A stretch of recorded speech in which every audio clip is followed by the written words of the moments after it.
নমস্কার বন্ধুরা, নিমির কিচেনে সবাইকে স্বাগত। আশা করি সকলেই ভালো আছো।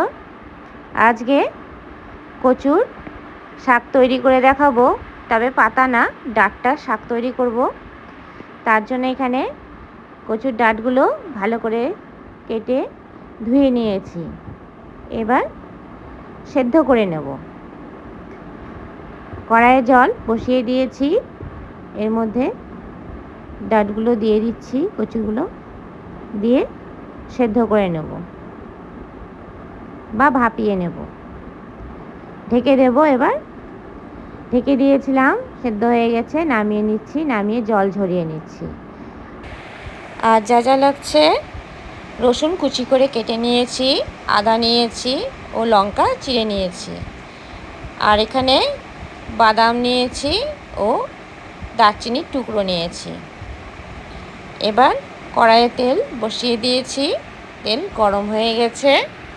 এর মধ্যে কালো জিরা সম্বারা দিয়ে দিয়েছি, চিড়ে রাখা লঙ্কাগুলো দিয়েছি, কুচি করে কেটে রাখা রসুনগুলো দিয়েছি। এবার এগুলো একটু ভাজা ভাজা করে নিচ্ছি।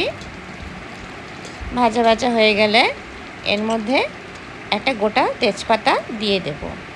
তেজপাতা দিয়ে দিয়েছি। এগুলো ভাজা হয়ে গেছে।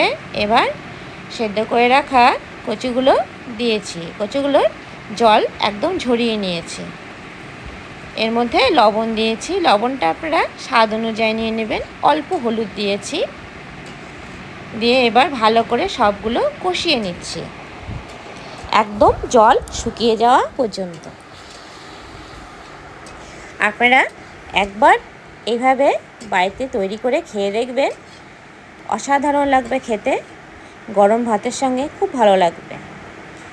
আর এদিকে আদা ও দারচিনির টুকরো বেটে নিচ্ছি, বেটে নিয়েছি। এবার কচু দেখো জলটা শুকিয়ে গেছে প্রায়। এবার এর মধ্যে বাটাটা দিয়ে দিয়েছি। এবার আর একটু ভালো করে কষিয়ে নেব। আদার যে কাঁচা গন্ধটা চলে যাওয়া পর্যন্ত ভালো করে কষিয়ে নিচ্ছি। এদিকে ভেজে রাখা বাদামগুলো আমি হালকা গুঁড়ো করে নিয়েছি, এগুলো দিয়ে দিচ্ছি। একদম এবার কচুর জল শুকিয়ে গেছে, তৈরিও হয়ে গেছে। এবার নামিয়ে নেব।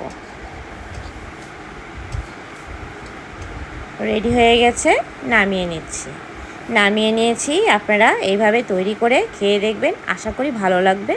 কেমন হয়েছে আমাকে অবশ্যই কমেন্ট করে জানাবেন। ভালো লাগলে চ্যানেলটি সাবস্ক্রাইব করবেন, লাইক করবেন, শেয়ার করবেন।